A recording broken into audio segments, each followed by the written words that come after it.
Assalamualaikum warahmatullahi wabarakatuh. Jumpa kembali lagi dengan saya Udin dalam channel Kim UD. Asiknya belajar kimia.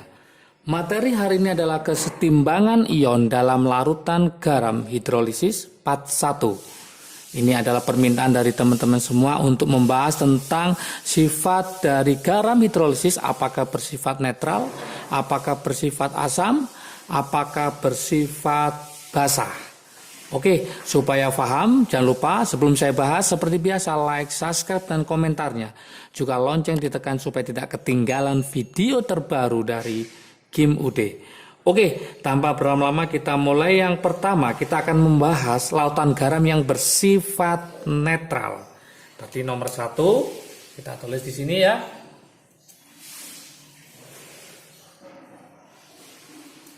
Nomor 1 adalah larutan. Ya, larutan garam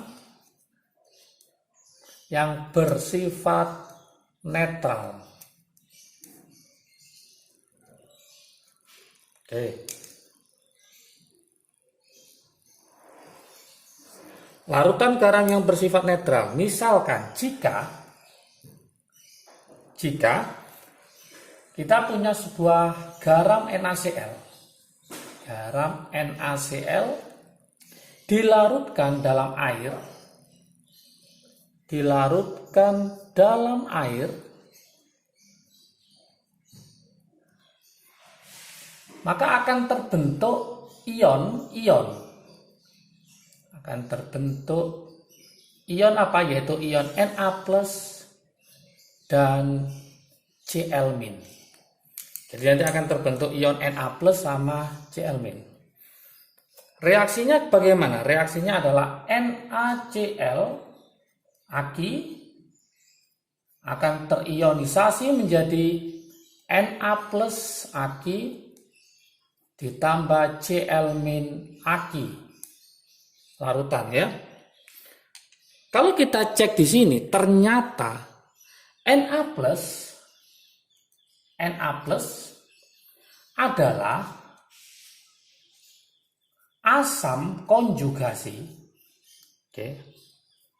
Asam konjugasi dari sebuah basa, yaitu basa kuat apa? NaOH. Sedangkan Cl-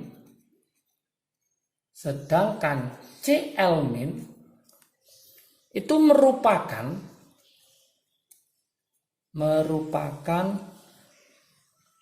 basa konjugasi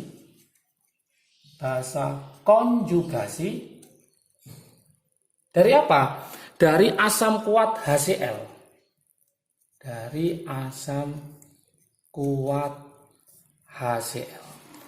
Berarti Na ini merupakan asam konjugasi dari basa kuat NaOH, sedangkan Cl- merupakan basa konjugasi dari asam kuat HCl.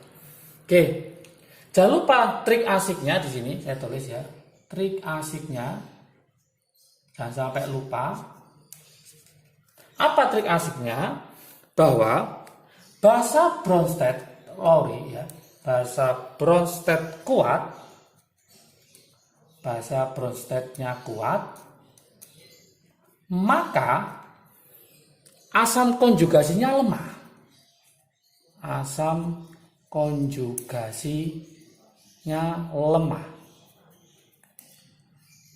Kalau asam Bronsted-nya kuat, maka kebalikannya, basa konjugasinya lemah.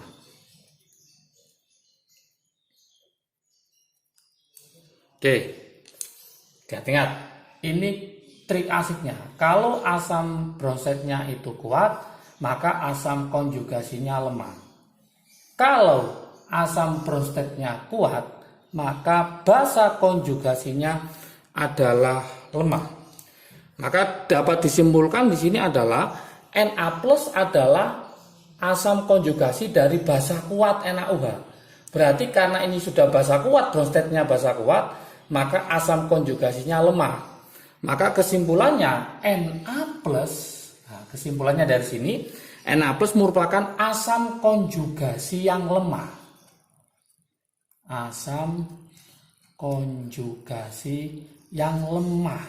Kenapa dia lemah? Karena Bronsted-nya, Bronsted basa kuat ya, basanya kuat, akhirnya asam konjugasinya adalah lemah. Karena lemah, asam konjugasinya lemah, maka tidak dapat mendonorkan proton. Maka tidak dapat mendonorkan proton. Akibatnya nanti dia tidak akan bereaksi dengan air. Begitu juga dengan Cl-. Cl- merupakan basa konjugasi dari asam kuat HCl. Berarti asam kuat HCl, berarti asam Bronsted-nya kuat, maka basa konjugasinya lemah. Maka kesimpulannya Cl- merupakan basa konjugasi yang lemah. Nah, maka Cl- merupakan basa konjugasi yang lemah. Akibatnya apa kalau dia basa konjugasi yang lemah? Maka akibatnya tidak dapat menarik proton dari air. Tidak dapat menarik proton dari air juga. Sehingga antara Na+ sama Cl- dia tidak akan bereaksi. Ya, berarti akibatnya, tak tulis ini ya. Akibatnya. Nah, akibatnya apa?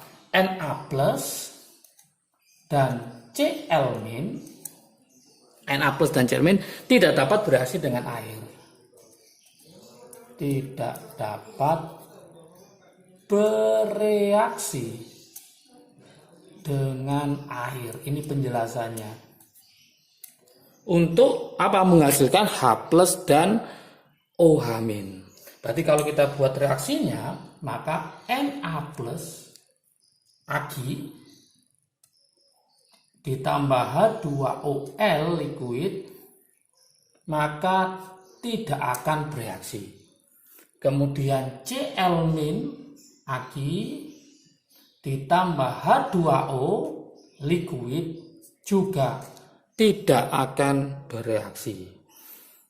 Akibatnya apa nanti kalau tidak bereaksi? Maka garam NaCl kalau dilakukan dalam air, maka dia akan bersifat netral. Bersifat netral, artinya netral, pH-nya sama dengan 7. Oke. Maka dapat kita simpulkan di sini bahwa garam yang mengandung ion-ion dari asam kuat dengan basa kuat sifatnya adalah netral. Maka bisa saya tulis trik asiknya berikutnya. Saya tulis di sebelah kanan ya. Trik asiknya supaya paham.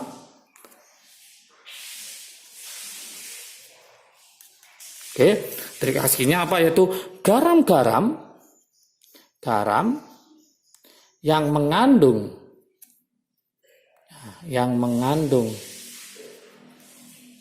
ion-ion dari asam kuat dan basa kuat, maka dia akan bersifat apa? Yaitu netral. Jadi teman-teman harus paham nanti kalau ada suatu garam terbuat dari asam kuat dan basa kuat, kalau kita bicara keseimbangan ion-ionnya maka dia bersifat netral, artinya tidak bereaksi dengan air. Kenapa? Karena asam konjugasinya lemah, basa konjugasinya juga lemah. Oke, ini yang pertama. Sekarang yang kedua. Setelah kita tahu lautan garam yang bersifat netral, yang kedua adalah apa? Yaitu lautan garam yang bersifat asam. Larutan garam bersifat asam. Oke. Larutan garam yang bersifat asam ini artinya misalkan jika ada garam NH4Cl misalkan. Jika garam NH4Cl dalam dilarutkan dalam air. Nah, dalam air maka akan terbentuk apa? Akan terbentuk ion NH4+ dan Cl-. Oke, Ag ya. Larutan ini juga Ag. Gimana reaksinya? Reaksinya adalah NH4Cl Ag akan menjadi NH4+ Ag ditambah Cl- Ag. Oke, yuk kita analisis apa yang terjadi di dalamnya, yaitu NH4+ merupakan asam konjugasi dari basa lemah yaitu NH3, sehingga NH4+ merupakan, nah ini harus paham ini, merupakan asam konjugasi yang kuat. Nah, masih ingat tadi trik asiknya? Kalau asam bromid kuat, maka basa konjugasinya lemah. Kebalikannya, kalau nanti asam bromidnya lemah, maka basa konjugasi kuat. Juga ini, kalau basa bromidnya itu lemah, maka asam konjugasinya kuat.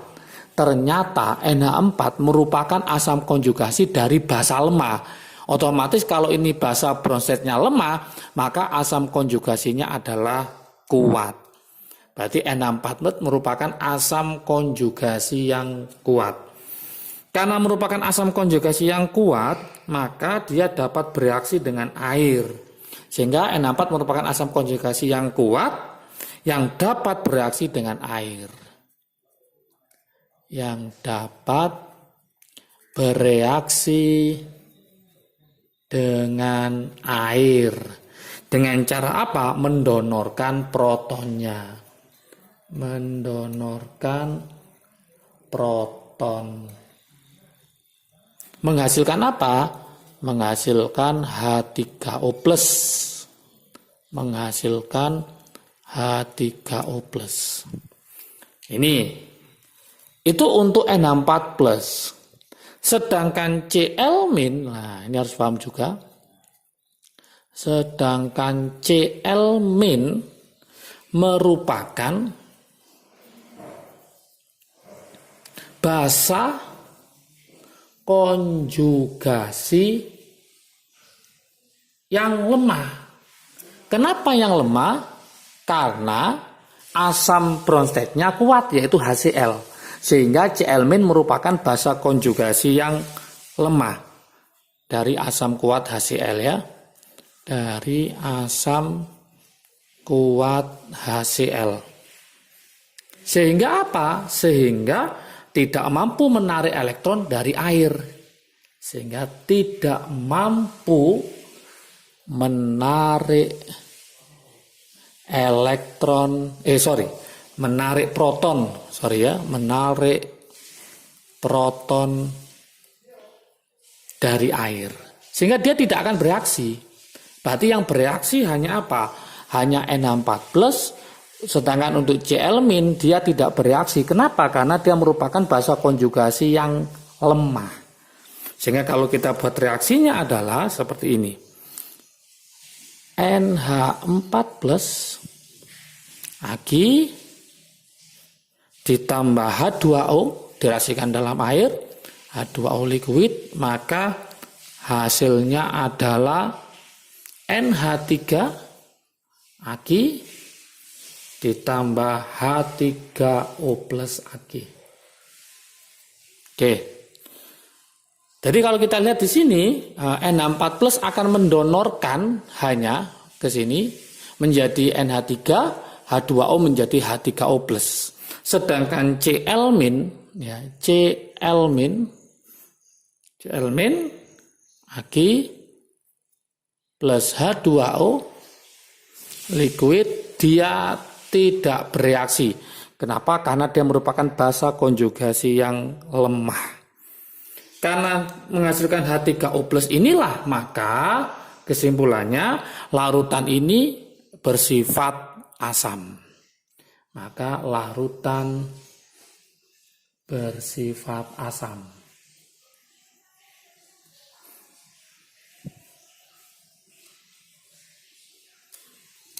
Menghasilkan H3O plus atau H plus, ya. Oke, dari sini maka kita buatkan trik asiknya, ya. Saya buatkan trik asiknya. Gimana trik asiknya? Yaitu garam yang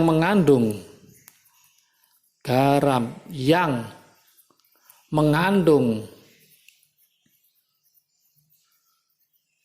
ion-ion dari basa lemah dengan asam kuat, maka dia akan bersifat apa? Yaitu bersifat asam. Jadi intinya yang menang adalah yang kuat, berarti dia bersifat asam. Kenapa? Yang bereaksi adalah yang lemah nanti, ya, seperti NH4 nanti berubah menjadi NH3 dengan melepas H3O plus, maka dia bersifat asam. Oke, supaya paham saya buatkan latihan soal di sini. Nanti silakan dicoba, ya. Latihan soal. Nanti teman-teman silakan coba, nanti hasilnya tulis di kolom komentar supaya tahu tingkat pemahaman teman-teman semua. Oke. Prediksi dan jelaskan garam berikut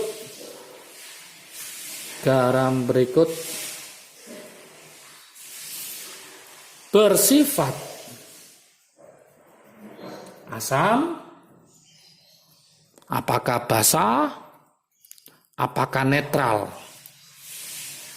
Asam, basa, apakah netral, dan tulis reaksi ionisasinya.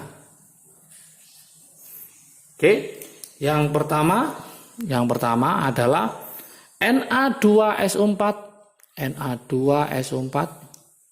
Ag bentuk larutan. Yang B adalah NH4NO3 larutan juga. Yang C adalah KClO4 Ag.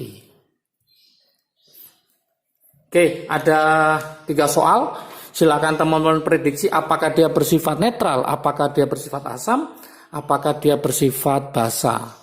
Tunjukkan dan tulis reaksi ionisasinya. Semoga paham tentang larutan garam yang bersifat netral dan larutan garam yang bersifat asam pada part 1 ini.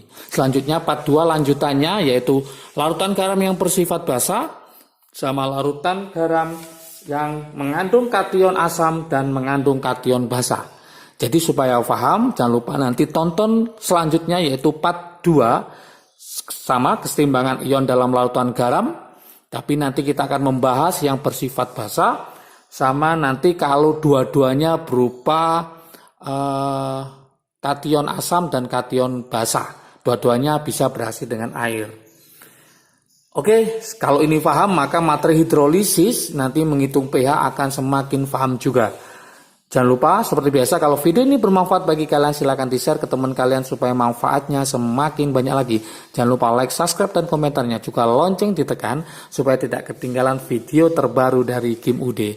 Oke, salam sehat selalu, semangat belajarnya, sukses selalu. Salam sukses dari Kim Ude, asiknya belajar kimia. Assalamualaikum warahmatullahi wabarakatuh.